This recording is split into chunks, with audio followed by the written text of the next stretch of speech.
Hey everyone, today we have a mind-blowing story that's guaranteed to leave you speechless. We're about to explore the incredible journey of a man named Rafael Alvarez, who faced a near-death experience and came out of it with a profound spiritual awakening that changed the course of his life forever. But before we dive into this fascinating tale, let me know where you're tuning in from by dropping your city in the comments below.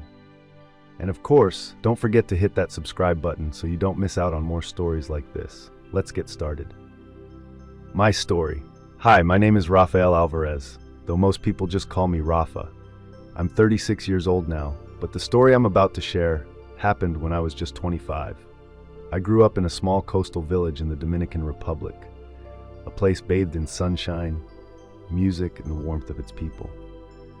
But like many young dreamers, I wanted something more. I yearned to explore the world, to experience new things, and find opportunities that just didn't exist in my small hometown. So at 23, I made the bold decision that would change my life. I moved to the United States. It wasn't an easy choice, as you can imagine, leaving behind everything I knew, my family, my friends, and especially my mother's incredible cooking. But I was determined to make a new life for myself. I arrived in the US with barely anything, just a suitcase and a heart full of hope. The first few years were tough. I worked long hours in jobs nobody wanted, struggled to learn English, and tried to adapt to a culture that felt so different from what I was used to. There were moments when I questioned whether I had made the right decision, but I was young and persistent, unwilling to give up. By the time I was 25, things had started to settle down. I had a decent job at a diner, my English was improving, and I'd even made a few good friends. But despite all that, I still felt restless, like I was missing something important, a deeper meaning or purpose to life.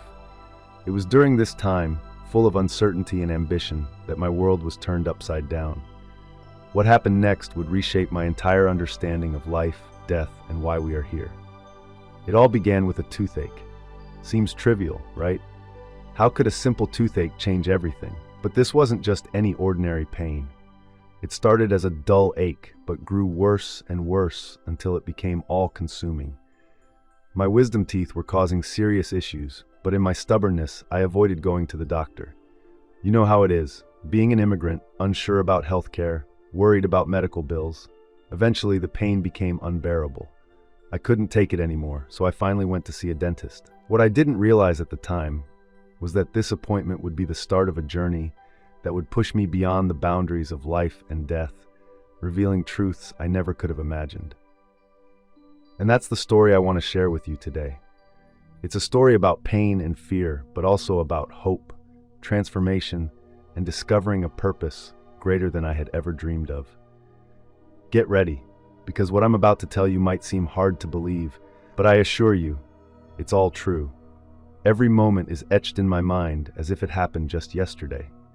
This is the story of how a seemingly harmless toothache led to an experience that completely altered my beliefs about life, the universe, and our role in it. The day of the surgery came sooner than I had anticipated. I remember waking up that morning feeling a mix of relief and anxiety. Relief because the excruciating pain in my teeth would finally be over, but also apprehension because, well, who doesn't get nervous before surgery? I arrived early at Dr. Medina's clinic, my hands trembling slightly as I filled out the usual paperwork. The familiar smell of the dentist's office, a mix of antiseptic and the distinct scent of dental materials, felt more intense that day, heightening my anxiety. The waiting room was almost empty, except for an older gentleman flipping through a worn-out magazine and a teenage girl with braces, likely waiting for her appointment. The ticking of the clock on the wall seemed to echo in the stillness of the room, each second dragging on longer than the last.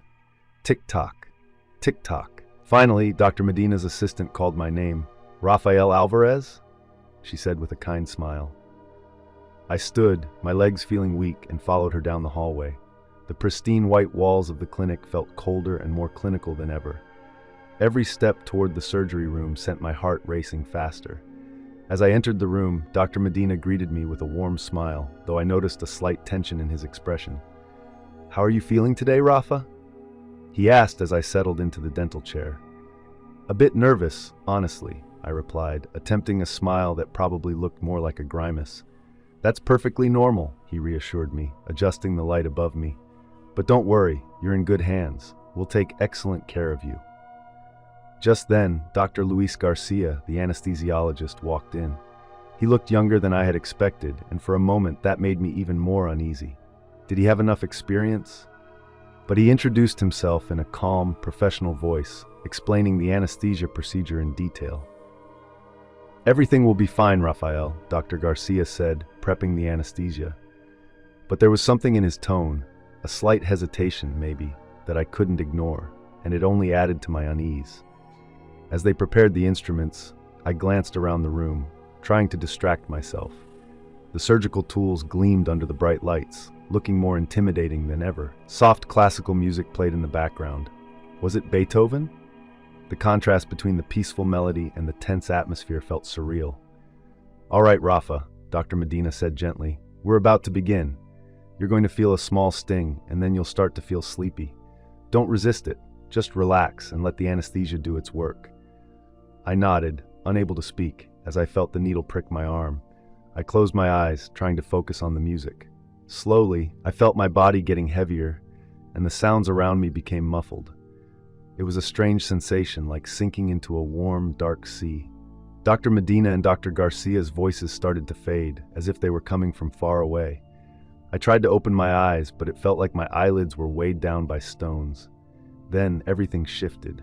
Suddenly, I didn't feel heavy anymore. In fact, it felt like I was floating. I opened my eyes, or at least I thought I did, and found myself looking down at my own body, lying on the operating table, motionless. Yes, I was floating above the table, watching myself. I saw Dr. Medina and Dr. Garcia moving quickly, their faces tense and focused. Something was wrong. They looked panicked. His blood pressure is dropping. I heard Dr. Garcia shout, his voice distant and echoing. Damn it, he's going into cardiac arrest. Dr. Medina's voice was filled with alarm. I wanted to tell them I was okay, that I was right there, floating above them, but no words came out. But no sound came from my mouth, or did I even have a mouth anymore? That's when I noticed it, a light, bright and welcoming, in the corner of the room. It wasn't just there, it seemed to call me, draw me toward it, and without fully understanding why, I began moving toward it. As I approached, an indescribable sense of peace washed over me. All the fear, the worry, the anxiety that had gripped me just moments ago simply vanished. It felt like I was finally returning home after a long, exhausting journey. The last thing I saw before stepping fully into that light was my body, still lying on the operating table, with the doctors frantically working to revive me. Strangely, though, I wasn't afraid. I had an unshakable sense that everything was as it should be. Whatever was happening, I knew it was part of some larger plan, and it was okay. Wrapped in the warmth of that radiant light, I left the operating room behind and embarked on the most extraordinary journey of my life, or perhaps my death. As I fully entered the light, everything familiar disappeared. The operating room, the panicked doctors, even the pain, it was all gone. All that remained was this immense, all-encompassing light. It wasn't blinding, though. In fact, it felt like being enveloped in the most comforting embrace imaginable. I found myself gliding, or perhaps floating, through what seemed like a tunnel. The walls weren't solid but made of light themselves, swirling and pulsating with colors I had never seen before. Each color seemed to have its own life, dancing and blending together into mesmerizing patterns. As I moved through the tunnel, I became aware of a presence. I couldn't see it or touch it, but I knew I wasn't alone. It felt protective, like someone or something was guiding me. Then suddenly I heard a voice. Not with my ears, because I wasn't sure I still had them, but inside my mind. It was a gentle, reassuring voice that seemed to resonate with everything around me, as though it was woven into the fabric of reality itself. "Welcome, Raphael," the voice said softly. "Do not be afraid." I wanted to respond, to ask where I was or what was happening, but before I could gather my thoughts, the voice continued. "You are on a very special journey, Raphael, a journey that few get to take, while still connected to the physical world. You have questions, I know, and they will all be answered in time." As we continued through the tunnel, I began to see flashes, like scenes from my life, projected onto the tunnel walls. There they were, moments from my past, my childhood in the Dominican Republic, the faces of my parents, my first bike, my first kiss. I saw the harder moments too, leaving my family behind when I moved to the US, the lonely nights in that tiny Miami apartment, struggling to adapt to a new world. Each memory carried a wave of emotion, joy, sadness, love, regret, all swirling together. But somehow, it wasn't overwhelming. It was as if I was seeing my life from a new perspective, understanding every moment in a way I never could before. Your life is a tapestry, Raphael, the voice explained. Every experience, every choice, every person you've encountered, they are all threads, weaving together to create the whole, and your tapestry is not yet complete. We continued moving forward, and as we neared what felt like the end of the tunnel, the light grew even more intense. But it wasn't just light, it was knowledge, understanding, and love in its purest form. Emerging from the tunnel, I found myself in what I can only describe as an infinite, boundless space. It wasn't a physical place, but rather a realm of living light. And there, before me, was a being, a presence so vast, so immense, it defied description. Calling it an angel feels inadequate, but it's the closest word I can find. This being, larger than anything I could have imagined, wasn't intimidating. Its shape seemed to shift as if made of flowing light, and its eyes, if I could even call them that, seemed to contain entire galaxies. Raphael, the being spoke, its voice the same one I had heard in the tunnel. Are you ready to see beyond the veil? To understand the truths that lie beyond? Transcend your mortal existence. I had no voice, no physical form, yet somehow I managed to communicate my answer. Yes, I was ready for whatever revelations this journey held. The being smiled, not with a mouth but with its entire essence, and extended what I can only describe as a hand made of pure light. Then come, it said, there's much to see, and even more to understand. With that, I was guided forward by this celestial being, stepping into an experience that would forever alter how I saw life, death, and the universe. As I touched the being's hand, a wave of energy surged through what I imagined to be my spirit form. In an instant, the vast space of light transformed before me. We were suddenly standing in a place so magnificent, words could hardly describe it. It was a garden, but not like any earthly garden. The sky was an impossible shade of blue, deeper and more vibrant than any color I had ever seen. Golden clouds floated above, constantly changing shape as if alive, but what truly overwhelmed me were the flowers. Picture every flower you've ever seen, multiply that by 1,000, and add colors you could never have imagined. Each one seemed to glow softly, pulsing with its own rhythm, as if breathing in harmony with the universe itself. The fragrance wasn't just sweet, it was beyond scent, speaking directly to my soul, filling me with an indescribable sense of peace. This is the celestial garden, the being said beside me, its voice blending with the beauty around us like music. Here, everything grows in perfect unity with the cosmos. We walked along a path that looked like grass but felt softer than silk, glowing gently beneath our feet. Towering trees rose around us, their bark twinkling as if embedded with countless tiny stars. Their leaves shimmered in every color imaginable, and some colors I didn't even know existed. As we moved through the garden, I noticed others there too. Some appeared human, radiating with an inner light, while others were entirely different, beings of pure energy, forms that seemed to be made of wind or music. Everyone appeared to be at perfect peace. Some meditated silently, while others spoke in harmonious voices that sounded like distant chimes. Every soul here has found its way home, my guide explained. Some have journeyed through many lifetimes, others through just one, but all come here to grow, to learn, and eventually return to the whole. We arrived at a small, crystal-clear lake. The water was so transparent, it seemed almost invisible, except for the way light danced across its surface. I sat by the edge, at least it felt like sitting, though I wasn't sure if I still had a physical body. Raphael, the being said, its tone now serious, you're here for a reason. There's something you must see, something you need to understand. I looked up at the being, curiosity and apprehension mixing within me. What could be so important that it brought me to this incredible place? Look into the water, it instructed. I leaned over the lake, and the surface began to shift. What had been a reflection of the perfect sky was now transforming into something else. The water became a window, revealing scenes that grew sharper with each passing moment. At first, they seemed beautiful, futuristic cities with towering skyscrapers that reached the clouds, flying vehicles darting between them. For a moment, I thought I was being shown a glimpse of a utopian future. But then, the vision shifted. The same cities were now flooded. Massive waves crashed against buildings, submerging entire streets. I saw people struggling to survive, making their way across makeshift boats. In other places, once lush forests had turned into barren deserts. Violent hurricanes, stronger than anything I had ever witnessed, tore through coastlines, leaving destruction in their wake. "What is this?" I asked, horrified by the images. "This," the being of light responded with a deep sadness, "is a possible future. It is the outcome of humanity's actions in the present. Global warming is not just a theory, Teobaldo. It is a reality unfolding before your eyes. These are the consequences if humanity does nothing to change course." The images in the water continued to shift, and what I saw next was even more devastating. Animal species vanishing, glaciers melting at alarming rates, and people fighting over dwindling natural resources. It was like watching the slow-motion collapse of the world as we know it. I couldn't bear the sight. "But this can't be the only possible future, can it?" I asked, a mix of fear and desperation in my voice. The being of light placed a comforting hand, or what felt like a hand, on my shoulder, filling me with warmth and hope. "No, Teobaldo, this is just one possible future.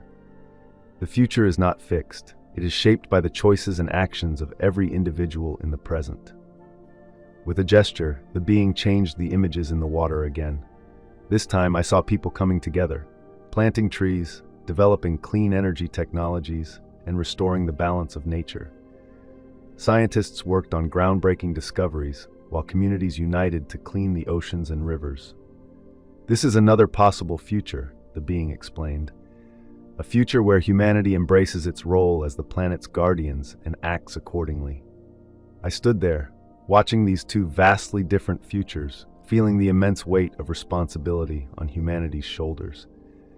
The message was clear, and for the first time I understood why I had been brought to this extraordinary place. "Do you see now, Teobaldo?" the being asked. "Do you understand why you were brought here?" I nodded, feeling a growing determination inside me. "Yes, I understand. I need to go back and share what I've seen. I have to help change the future." The being of light seemed to smile, and the garden around us radiated even brighter. "Yes, Teobaldo, this is your mission. But remember, you are not alone. Every person on Earth has the power to make a difference. Every action, no matter how small, creates ripples that can change the course of the future." I looked back at the lake, the two futures alternating before me. The task ahead seemed monumental, but I knew it was necessary. And for the first time since this journey began, I felt an urgency to return, to begin the work that lay before me. But before I could ask to go back, the being spoke again. "There is one more thing you must see, Teobaldo, something few have the privilege of witnessing." Suddenly, the garden began to dissolve, replaced by an even more intense, radiant light. We were moving again, heading towards something I could only describe as the very heart of the universe itself. The light grew so bright that if I still had physical eyes, I would have been blinded. But in this state, I could see clearly, more clearly than I ever had before. The light wasn't just bright, it was alive. It pulsed with energy, an energy that I could only describe as pure, boundless love. Then, within this light, I began to discern a form, not a physical form, but a presence so vast and powerful that it made my soul tremble. Without being told, I knew I was in the presence of the divine.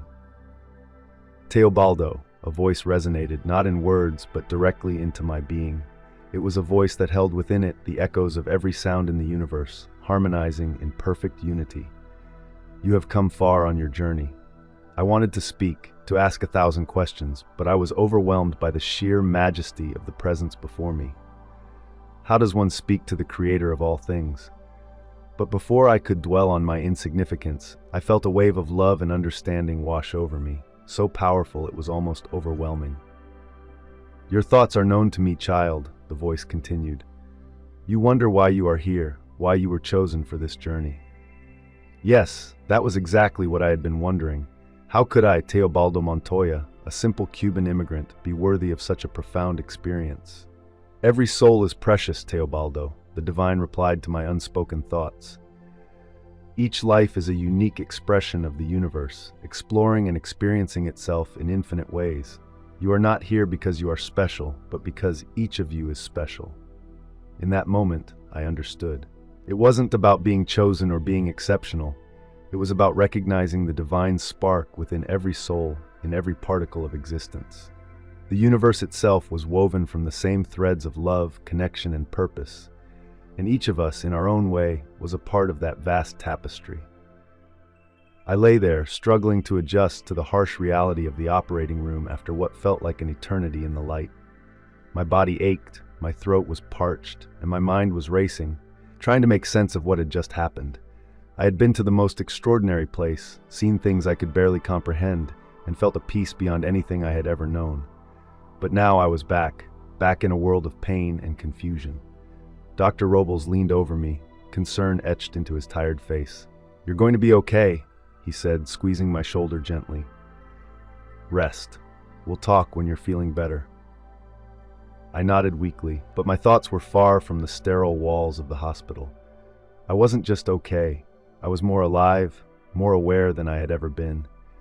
I had seen both the beauty and the potential destruction of our world, and I knew I had returned for a reason. As the hours passed, I remained silent, replaying the visions over and over in my mind. The cities submerged underwater, the barren landscapes where lush forests had once thrived, the people struggling to survive. All of it felt so real, so urgent. And yet, I had also seen the alternative, a world where people came together to heal the planet, where hope and innovation triumphed over despair. I had been given a glimpse of what could be, and I knew I couldn't keep it to myself. But how could I explain it to others? How could I tell people that I had met a being of pure light, that I had stood in the presence of the divine, and that our choices were shaping not just our planet, but the entire universe? The voice of the divine echoed in my mind. Live in a way that inspires others to recognize their own divinity and their role in the web of life. It wasn't about telling people what I had seen. It was about showing them through my actions. I had to embody the message of love, connection, and responsibility that I had been given. Each small choice, each act of kindness, each effort to protect our planet would ripple out, affecting not just those around me, but the world, and maybe even the universe. As I lay there recovering, I made a silent vow. I would carry this knowledge with me, not as a burden, but as a guiding light. I would do my part, no matter how small, to change the course of the future. And I would trust that others too could feel the call to something greater, to recognize their own power to make a difference. The road ahead wouldn't be easy, but with the memory of that infinite love, that divine presence still glowing in my soul, I knew I was ready. I had been given a second chance, and I wouldn't waste it. The future wasn't written yet, and I would do everything in my power to ensure it was a future worth living in. As the steady beeping of the machines filled the room, I closed my eyes, not in sleep, but in quiet determination. I was back, and I had work to do. And how the future of our planet depends on the choices we make today. The room fell silent as I spoke, and I could feel the weight of their attention on me. I explained how I had seen the consequences of our actions, the destruction caused by neglect, greed, and indifference, and how I had also seen a world where people came together to heal the earth. I know I may sound like just another person with an opinion, I said, my voice steadying as I found my rhythm. But what I experienced was real. I saw what can happen if we continue down this path, but I also saw the potential for change. It starts with each of us, right now. I could see people nodding, their expressions softening. There was a shift in the room, a quiet acknowledgement that perhaps there was more at stake than just a local issue. I finished my speech by urging them to think beyond themselves and their immediate needs. This isn't just about a landfill, I said. It's about the future we're leaving for the next generation, for all of us. When I stepped away from the microphone, I didn't expect applause or even agreement. But to my surprise, several people came up to me afterward, thanking me for sharing my story and telling me that my words had made them think differently. It was a small victory, but it was a start. Over the next few weeks, I continued attending community meetings, getting involved in environmental causes, and speaking out whenever I could. Word began to spread about the man who had a near-death experience and was now advocating for change. More people started to listen, to engage, and to think about the impact of their actions. It wasn't easy. There were times when I felt overwhelmed, when I doubted whether I was making any real difference. But I would always return to that moment in the presence of the divine, to the voice that told me, every action has the potential to create ripples of change. Those words became my mantra, guiding me through moments of doubt.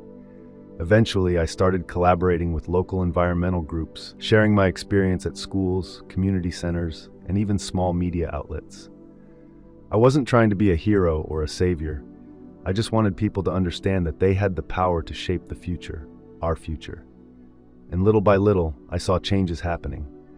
People began organizing cleanup efforts, supporting sustainable practices, and pushing back against destructive policies. Through it all, I never forgot that my journey had begun in a realm beyond life, in a place where I had seen the potential for both devastation and renewal. I had returned to this world with a mission, and though I was just one person, I knew that I wasn't alone. Every soul, every action, was a thread in the vast tapestry of life. And so as I stood in the diner where I had once simply served coffee and food, I now served something greater, a purpose, a vision, and a belief that together we could make a difference. The work was far from over, but I knew I was on the right path. In the end, it wasn't about being extraordinary. It was about being part of something extraordinary, the collective effort of humanity to heal, protect, and cherish the only home we have. And that, I realized, was the true gift of my journey. It was in those small changes that I found hope. The seeds I had planted were starting to take root, not through force or pressure, but through patience and genuine connection. The lessons Sophia shared with me about gradual change became my new guiding principle. I realized that making a difference didn't always mean grand gestures or immediate results. It often meant quiet, consistent effort over time. Sophia and I began working together on various projects. Her knowledge of marine ecosystems and my passion for community outreach blending in a way that felt natural and productive. We organized beach cleanups, educated local fishermen on sustainable practices, and even started a youth program focused on environmental stewardship. The work was fulfilling, and it felt like the perfect blend of what I had experienced in the Celestial Garden: growth, harmony, and a deep sense of interconnectedness. Over time, more people joined us. What had started as small, individual efforts began to expand. We partnered with local schools, held workshops, and even hosted larger events, bringing together environmental experts, community leaders, and everyday people who cared about the future. The ripple effect I had once been so unsure about was becoming a reality. But there were still moments of doubt and frustration. There were setbacks, resistance from businesses and local government officials who prioritized profits over sustainability, and days when it seemed like our work wasn't making any difference at all. Yet every time I felt discouraged, I would remember that moment in the presence of the divine, the reminder that every action has the potential to create ripples of change. That knowledge kept me going. Sophia became more than just a colleague. She became a close friend and confidant. We shared not only our hopes for the planet, but also our fears, dreams, and personal stories. In her, I found someone who understood the weight of responsibility I felt, and in turn, I provided her with the encouragement and support she needed to keep pushing forward in her work. One day, after a particularly successful community event, Sophia and I stood by the shore, watching the waves crash gently onto the beach. The sunset painted the sky with vibrant colors, and the water shimmered as if reflecting the celestial garden I had once seen. "Do you ever think about that day?" she asked, her voice soft but full of curiosity. "Every day," I replied, gazing out at the horizon. "It's what drives me, but now it's not just about what I saw. It's about what we're doing here together and what we can still accomplish." Sophia smiled and nodded. "You're right. Change doesn't happen overnight, but little by little, it adds up, and I think we're making a difference." As the sun dipped below the horizon, I felt a deep sense of peace and purpose, the same feelings that had accompanied me since my journey beyond life. I knew there was still much work to be done, but I also knew that I was on the right path. My mission was far from over, but I no longer felt alone in it. The interconnectedness of all things was becoming more evident every day, and with every small step forward, I knew we were moving toward a better future. And that, I realized, was the true essence of the journey, creating change, one choice at a time, and trusting that each choice would send ripples far beyond what we could see. As I stood there in Cuba, surrounded by those eager students, I felt the full weight of the journey I'd been on since that day in the operating room. It wasn't about me saving the world single-handedly, but about all of us recognizing the power of collective action. My mission, I understood now more clearly than ever, was about planting seeds of change in others, just as the divine had shown me. The excitement in those students' voices, their unwavering belief in the future, reminded me that the real strength of this movement was in how it spread, quietly, patiently, but with undeniable force. It's not always about massive, immediate transformations. Change often starts with a single person who dares to believe that their small actions matter, and from there, it grows, just like those ripples across the universe. Returning home to Cuba allowed me to see that the work we do, whether planting trees, cleaning beaches, or giving talks, creates a chain reaction that touches lives far beyond what we can measure. And seeing that same passion in the younger generation reassured me that the future was still full of promise. As I left that university, a thought came to me. Hope is contagious. Just as I had been inspired, now I was inspiring others, and they would, in turn, inspire more. This was the heart of my mission, not just environmental work, but inspiring others to see themselves as part of something much bigger. When I returned home after that trip, I felt renewed. The doubts I occasionally wrestled with about the speed of our progress or the enormity of the task no longer held the same power over me. I could see that while the road ahead was long, it was one we were all walking together. And every step forward, whether taken by me, Sophia, the community members, or the students in Cuba, was bringing us closer to a better world. Now, 11 years later, I look back on my journey with immense gratitude.